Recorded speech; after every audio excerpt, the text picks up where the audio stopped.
Welcome to Mayhem to Mastery, leading transformation from the middle, with your hosts, James Thompson and Ronii Bartles. In each episode, we will interview change agents, operators, and advisors who have learned to drive results without relying on formal authority. From process optimization to strategic communication, and yes, even competitive compliance. We break down what it takes to lead well when you're in the middle of it all. Mayhem to Mastery, leading transformation from the middle, is a podcast for leaders navigating the messy, high-stakes space between top-down strategy and frontline execution. You can find this show on all the major platforms, including YouTube, LinkedIn, Facebook, Apple Podcasts, Spotify, iHeartRadio, and on our website, concentricglobal.co. Now here's the hosts of Mayhem to Mastery, leading transformation from the middle, James Thompson and Ronii Bartles. Hello, and welcome to Mayhem to Mastery, leading transformation from the middle. I'm one of your hosts, Ronii Bartles, and this is James Thompson. Did he freeze? I think he did. Well, and we are excited to have you, Dr. Leah. So let's get into it a little bit, and let's start with, tell us a little bit about you, what you do, give us a little introduction for those that might not know you. Yeah, I'm Dr. Leah Jackman-Wheitner. I've been doing life coaching since 2002, which is at this point a very long time. Yeah.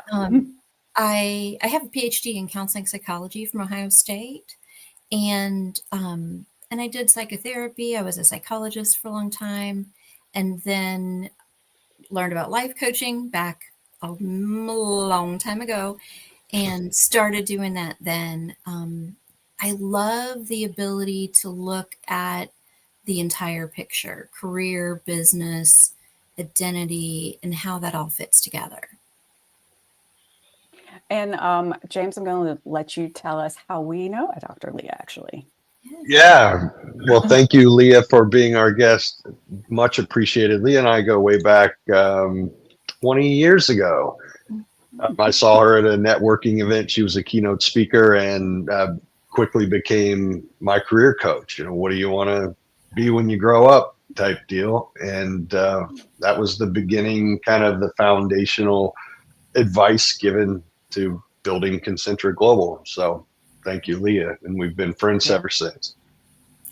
Yep. And by the way, to plug Leah, she has a lot of books out there. She's a great writer. So make sure you check out that stuff, just to give you a plug right off the bat. But yeah, good 20 plus years now. And Ronnie and I guess we kind of dubbed her the marriage counselor for business partners at one point. Because that was a great line. Yeah. Yeah. It's fitting. It works. Relationships are relationships, right? Sure. And when you're working closely with anyone, you got to be making sure that you communicate well about that. Mm-hmm. Yep. Yeah. And I mean, that's the kind of key to a lot of what we talk about in this podcast is communication, because particularly in organizations, it can get very chaotic very quickly if you don't have a lot of systems in place. So I'm going to start this off, and let's talk a little bit about, mayhem to mastery and a little bit of chaos. Dr. Leah, let's talk about kind of your perspective on organizations and, where to start even when we're talking about transformation. Mm-hmm. Well, for me, the starting point is always the individual and looking at yourself. I mean, you and I talked recently, Ronnie, and talked about how you all walk into an organization and look at all the complications and what's happening and help dissect it. And for me, I do that same process, but for the individual. Mm-hmm. So,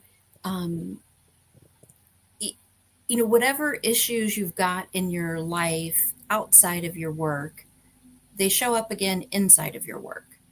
So you walk into work, and whatever kind of stresses or lack of clarity that you have is going to reflect itself in some fashion in the workplace or in your business.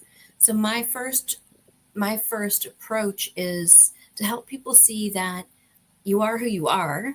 You might bring different skills to bear in different areas of your life, but you are who you are. And so if you've got complications about one thing, then if we fix them in one area, then that expands out and improves all the areas. Yeah, I know that when we were actually chatting yesterday on pre-interview stuff, we talked about, I know that I do it, and I know that Jim does it too, because we have worked together for so long, but it gets a little chaotic up in here. And it's easy to get very, very heady and spin out very quickly. So, give us a little bit of, war stories almost of like some things that you encounter that are kind of common in organizations with people when they're kind of sitting in this place where they need to start to transform themselves as well as they're tasked with doing it in their organization. Like, where do you start? Kind of how do you approach that? I think the first thing about where I start is just start by listening.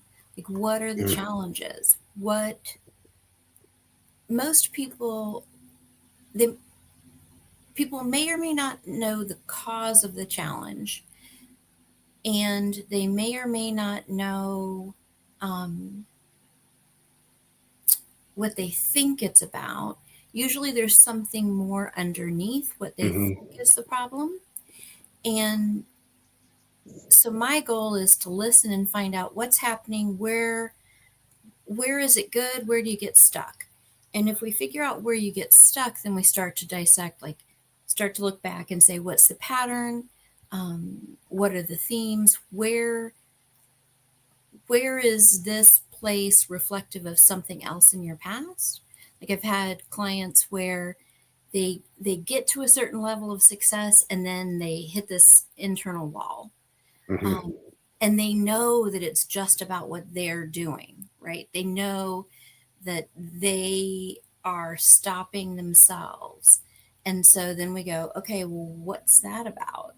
Or they know that everything's fine until they get a certain number of employees. And then suddenly, that one extra employee makes them feel completely out of their depth or scattered. So it's like, okay, so what's that about? Is it a reflection of when that happened before in the past? Or is it a reflection of something you witnessed or heard about growing up where you think, oh, well, I'm only allowed to be this much successful? And so then we figure out how we can move past those blocks. Is there an example without Leah, just real quick, without disclosing too much about the real stories of those that you work with? Obviously, you're working in confidence, but is there a specific individual that comes to mind or example that you can give that, even if it's one of us, I don't know. I was thinking the same thing. Yeah. There was a person I worked with many years ago who had always been able to achieve a certain level of income in any venture, whether that was sales for a big organization or in owning their own company, and they would get to this point and then block, right? And when we looked at like, what's that about? Because it was always the same number, right? This kind of like internal salary cap, I guess, for lack of a better word. Okay. Yeah. Yeah. And so when we started talking, it was when he would get to that point, he would start realizing essentially he'd made it further than anybody else in his family. Oh, yep. And then he would start to self-sabotage. And so when we looked at what's that about, why is that happening? What are the beliefs? What are the relationships with your people? And what are some other ways around it? Because it's not as simple as saying, sometimes people want to do like an external fix, but really you need an internal fix. Mm-hmm. Like, I don't know, let's just say if the issue is people start giving you crap when you drive up in a nicer car, then take that car home. Like that sounds like the fix, but it doesn't fix anything. It's got to be a symptom. Yeah. It's okay. Yeah. Yes, exactly. It's a reflection of the thing, not a way to resolve it. And I think as a society, we're built more around looking for an external fix than solving the root issue. Yep. True. I want to look at what's the root issue, where's this happening, what can we do about it at a level that resolves it inside you. Because once you resolve it inside you, it really doesn't matter what the external is. You could roll up in a really nice car, medium car, crappy car, and it would all be fine. Yep. Yeah, good point. Good example. Yeah. What are some of the tools, like when you do start to identify those things for people, like what are some of the tools then that you use to kind of help them move through that and kind of wrangle that mayhem and chaos in their head? I think it's just how I frame some things. I used to say that people come in and it's like they sit down or, virtually, whether they virtually come in or come into my physical space, and they have a paintbrush and they're just like tossing paint against the wall. And then I draw a big frame around it and say, okay, here's how this all goes together. Or I draw a frame around a little section and I say, okay, look at this. This is what this sounds like to me. So I think for people, they've got that mayhem, they've got that, massive clutter in their brains. And when you can say, oh, this makes sense, look at this set, these things go together in a way that you hadn't seen. Sometimes it's an outside perspective like that. Sometimes it's little factoid kind of things. Like I'm sure I've told you all, my favorite piece of research is from John Gottman, who's a marriage researcher. And the research he did, I don't know, 20 years ago, maybe now, said that 69% of marital arguments were not solvable. Okay. 69%. That's tough. That's 69% of marital arguments are not solvable. Sounds horrible and depressing, right? For me, it's actually very freeing because it says we don't have to solve the topic. Yeah. We just have to stay in dialogue about it. Right. So I see that same number and that same concept in workplaces, in parent-child relationships, in friendships. It's like you're never going to agree with somebody else entirely. And the goal isn't how do I compromise and they compromise. The goal is, okay, here we are again. Let's talk about the issue. Is the issue someone doesn't feel heard? Is the issue that one person is more likely to leap into action without remembering to check with the other person? Like those things, they aren't, I mean, we can moderate them, but that topic is still going to come up. It's just a matter of saying, oh, okay, here we are again. Let's stand side by side looking at the issue rather than being polarized about it. Right. So I think it's really, actually, there you go. I would take all the content and then I want to show folks what I see. And then I want to add some context in, like, hey, this makes sense because da-da-da, or here's a little piece of research and here's why that matters. And when I can do that for people, then they've got the freedom to move forward. Like emotionally, they've got the freedom to move forward in whatever way is right for them. That's always my goal. Do you see a role-based identity versus who the person actually might be when they show up to work? Do you see you're getting out of your car in the parking lot, you've got to put on the managerial, persona, and that's maybe a little bit uncomfortable for you, or it's not you want to go in and talk politics, but you choose not to because you have a persona as that leader. What are you seeing there? I think, honestly, I think that people think they need to put on that persona, which I would think of as not being their real identity, but more, Okay. like you said, a persona. Mm-hmm. If they feel like I need to put on my manager persona and walk through the door, then I would say the goal is let's figure out how to integrate everything. If it's that I have a belief that my manager persona says I have to do X, Y, and Z. Well, yeah, you've got rules and structures that make sense for your company. Right. Yep. And at the same time, we can figure out how to integrate and sync up the reality of who you are, Mm-hmm. like who you are. Then it's okay, as a manager, I want to make sure all the folks in my department or my area feel comfortable and at ease. Mm-hmm. Then if you don't talk about politics, it's not because I can't and I'm going to be a good manager and a good manager doesn't do XYZ. It's, oh, my deeper value is I want people to feel comfortable and safe and able to contribute without feeling afraid of what they're saying. So psychological safety kind of fits like, in there. Or, right. So somebody else, I mean, I would just think of it as I want my people to feel comfortable. Someone else might think of it as I can't risk turning this department into a stress zone. My people aren't going to be productive. So I have to think of the big picture and long-term productivity. And so I'm not going to go down this road and I'm going to dial other people back, even if they agree with me. So it's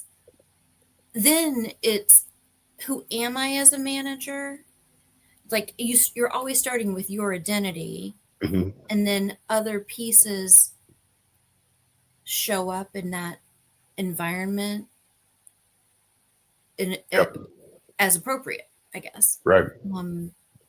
But I think that keeps you, even just flipping that around, right? It's not how do I become a manager? How do I act like a manager? But who do I want to be? What matters to me? Then you feel integrated. Then you're not sitting there spinning in your head, second guessing yourself all day long.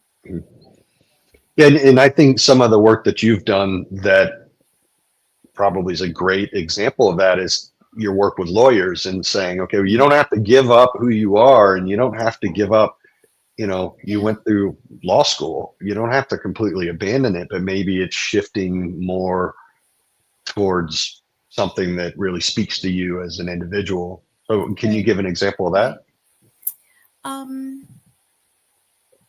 Yeah. As you know, I used to work a lot with lawyers. And one of the things that gets trained into them or out of them, I don't know which is a better phrase, through law school is this kind of drive to set your own emotion aside, drive to stay constantly vigilant, and then you exhaust yourself and you often exhaust your family because you're always looking for what could potentially go wrong.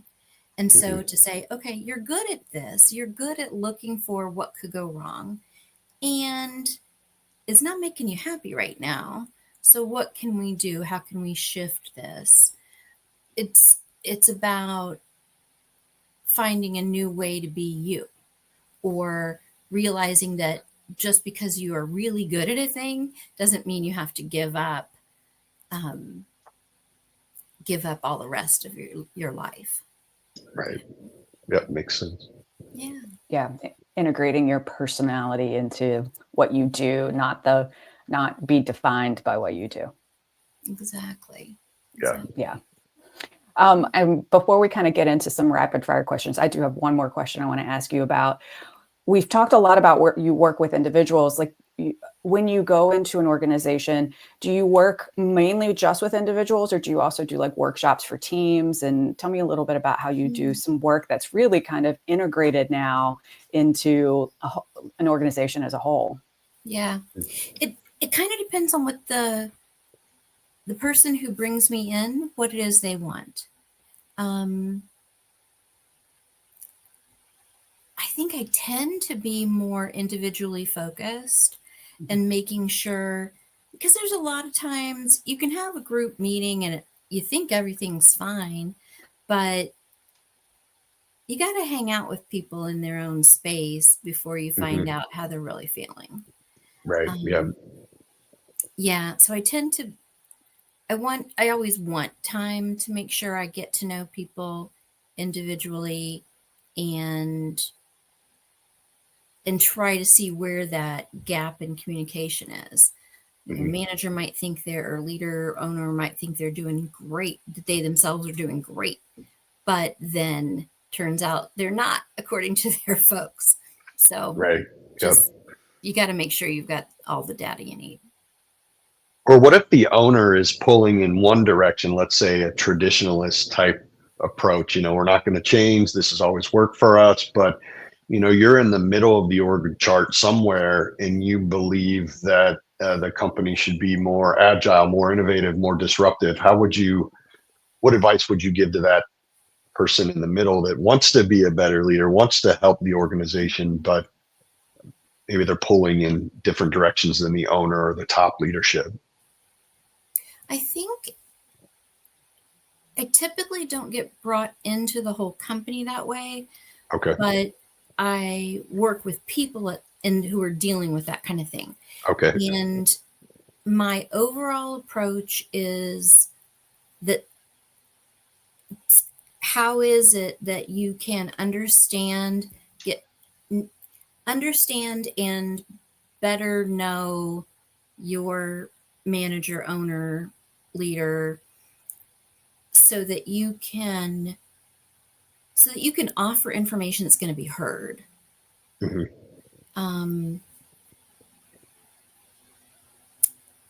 Yeah. So I think people, what's that line I heard recently?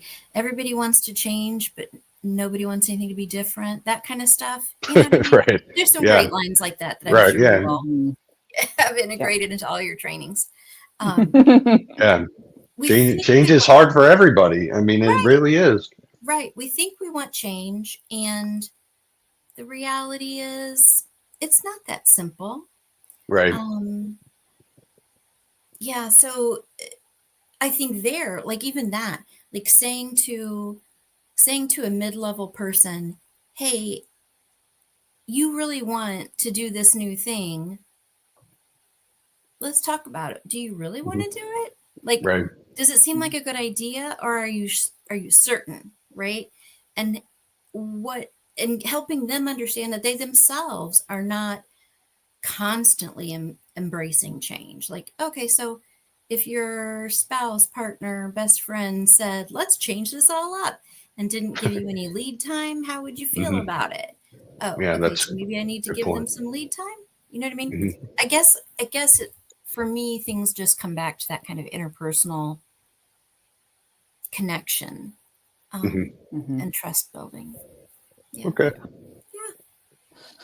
Well, so we do actually like to do a quick, very short rapid fire questions with all of our guests. So James, I'm going to let you kind of dive into that because a few of them are very specific to you. So yeah, the first one's a softball, but near and dear to my heart. Pickles. Do you love them or do you hate them? Oh, no. I am happy to give people my pickles. If there's a pickle that shows up on my plate, it used to be so distressing. Now I can tolerate the flavor interfering with my sandwich. But oof, if you're out to dinner with me, I will happily let them bring me the pickle so you can have it. Yeah. Okay. Also, mushrooms. Can't stand mushrooms. Okay. Can't stand them. Okay.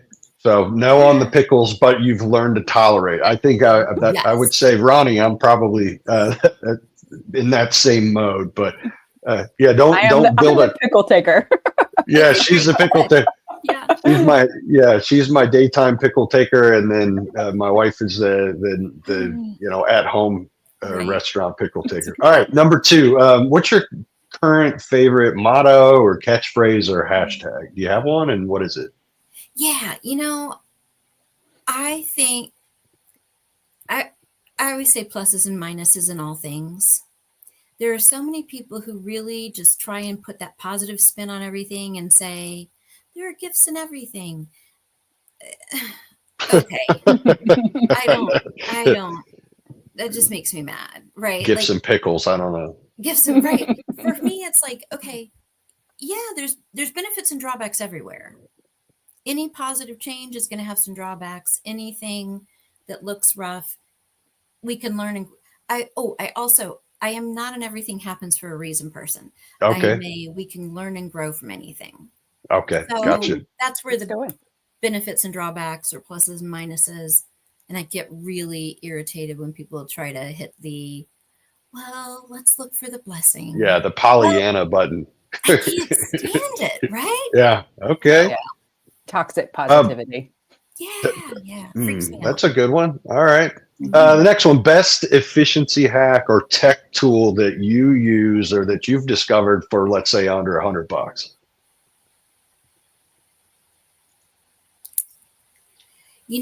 Every time I try to adopt a new tech,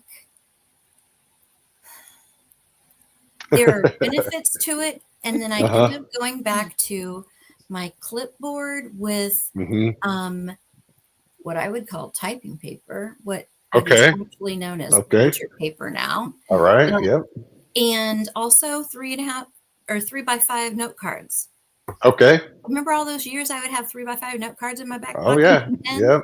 Because if I see it, it's the ADHD out of sight, out of mind deal.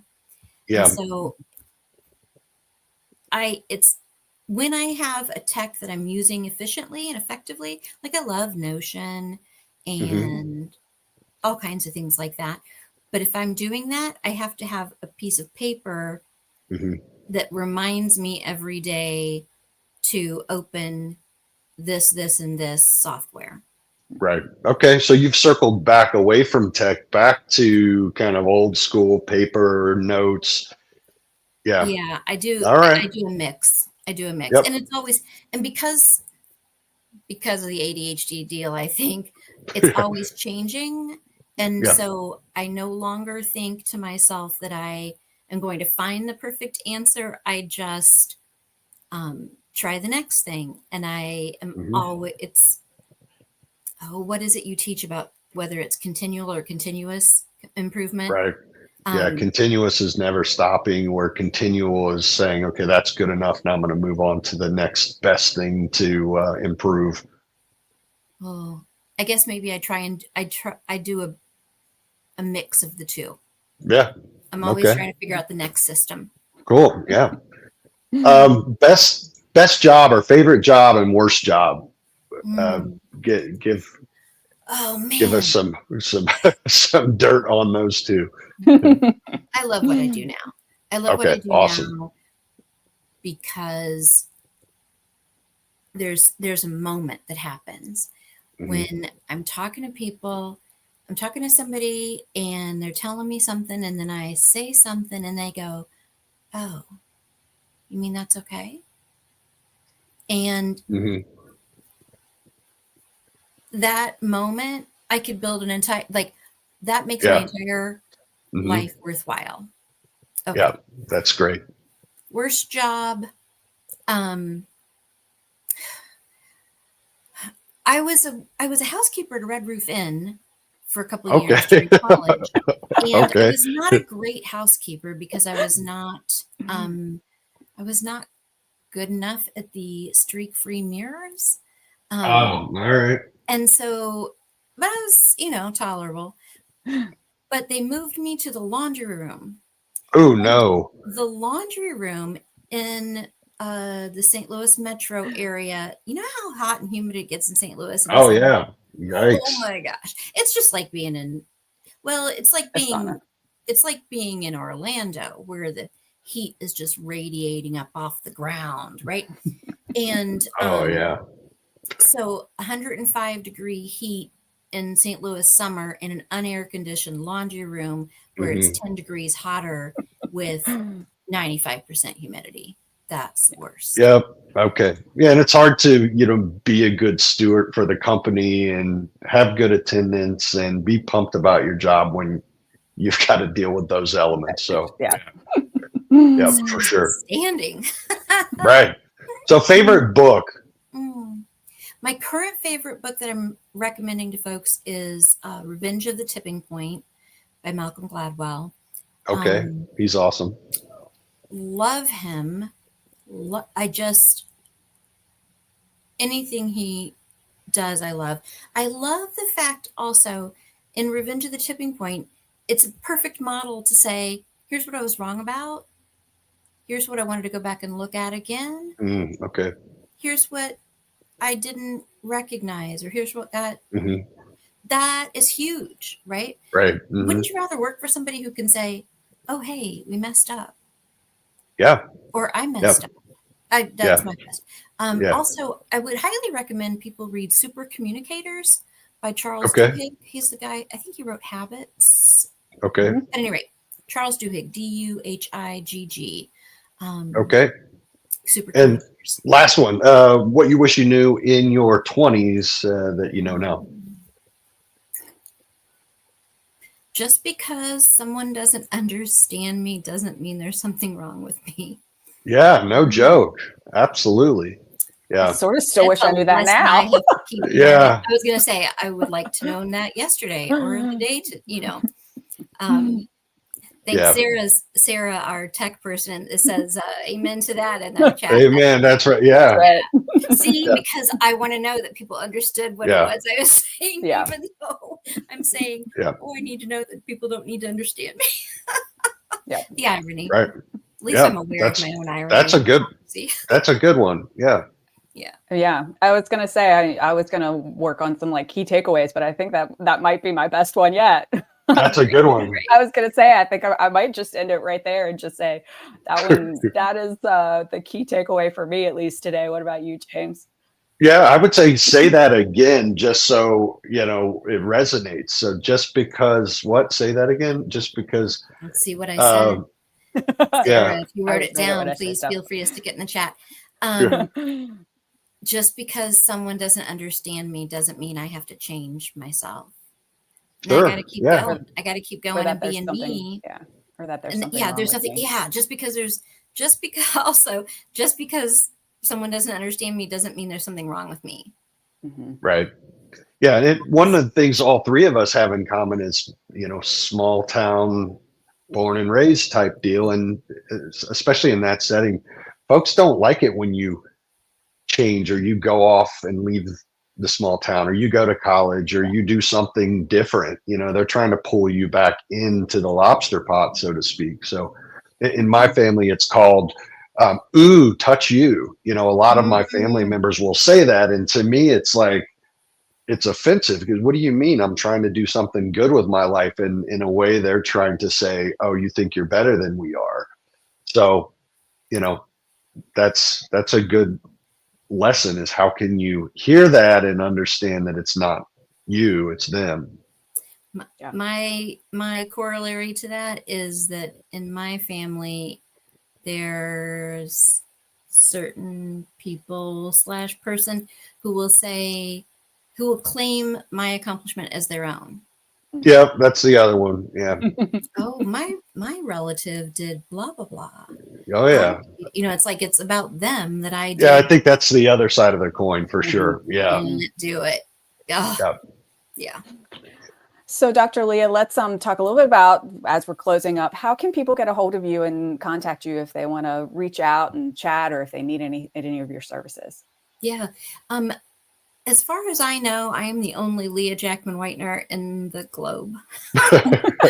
There are a handful of very other unique. Leah Jackmans that I found on Facebook a long time ago, but there's no other Leah Jackman-Wheitner. And so you can find me by my Facebook is now a public profile page. So people can follow me there. They can go to leahjackman.com, leahjackman.com, leahjackman.com. Yep. Awesome. We'll put all of that in the show notes as well. So Great. you can get to it very quickly. Yep. So, Links in the show notes. Yep. Links, Awesome. yeah, links in the show notes. I never remember. I listen to things driving, and then I never remember to go back. So I do the same thing. So, well, Dr. Leah, it was really great to have you today. I really appreciate you coming and talking to us. It's been such a great conversation. I think. Yeah, good job, Leah. Takeaways. good to see you all. Thank you Yeah, so thank much. you. Good to see you. Thank you. All right. Thank you. Thanks. Thanks, Leah. You've been tuning into Mayhem to Mastery, leading transformation from the middle, with your hosts, James Thompson and Ronii Bartles. You can find this show on all the major platforms, including YouTube, LinkedIn, Facebook, Apple Podcasts, Spotify, iHeartRadio, and on our website, concentricglobal.co. Thank you for joining us.